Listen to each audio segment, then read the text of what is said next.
Selamat pagi, Bapak, Mama, Opa, Oma, kakak-kakak, dan adik-adik semua. Menyambut Pekan Anak Gereja Toraja, saya mewakili sekolah minggu untuk membawakan rehat pagi ini di tanggal Sabtu 1 Maret 2025. Sebelum membaca dan merenungkan firman Tuhan, mari kita berdoa. Tuhan Allah Bapa dalam surga, terima kasih atas tidur yang nyenyak dan hari baru yang Tuhan karuniakan. Kami akan membaca dan mendengarkan firman-Mu. Tolong agar kami mengerti dan menjadi pelaku firman yang setia. Terima kasih Tuhan. Di dalam nama Yesus Kristus kami bermohon dan mengucap syukur. Amin. Firman Tuhan yang akan kita baca diambil dari kitab Lukas pasal 10 ayat 21 sampai 24.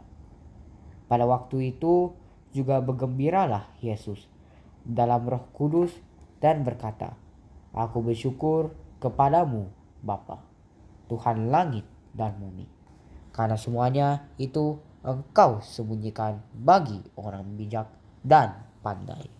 Tetapi Engkau nyatakan kepada orang kecil. Ya Bapa, itulah yang berkenan kepadamu. Semua telah diserahkan kepadaku oleh Bapakku, dan tidak ada seorang pun yang tahu siapakah anak selain Bapa, dan siapakah Bapa selain anak, dan orang yang kepadanya anak itu berkenan menyatakan hal itu." Sesudah itu berpalinglah Yesus kepada murid-muridnya tersendiri dan berkata, "Berbahagialah mata yang melihat apa yang kamu lihat.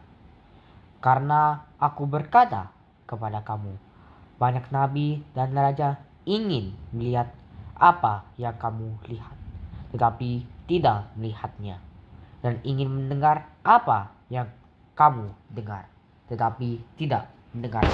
Amin. Firman Tuhan yang telah kita dengarkan disingkatkan di bawah satu tema, yaitu mengenal Allah dalam Yesus Kristus. Nah, secara umum kata mistik sering mengacu kepada sesuatu yang aneh atau misterius.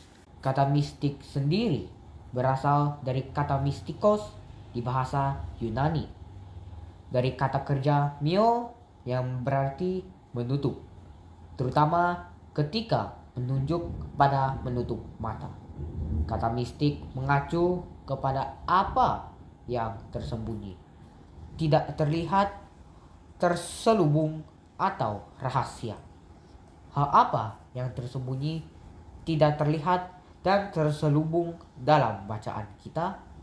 Keberadaan anak atau Yesus Kristus sebagai yang telah berkuasa seluruh kehidupan.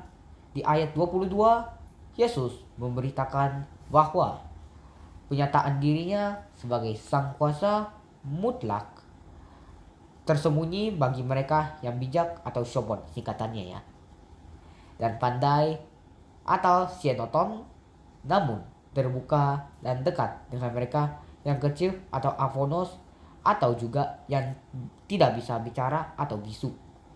Siapakah mereka yang kecil yang dimaksud oleh Yesus?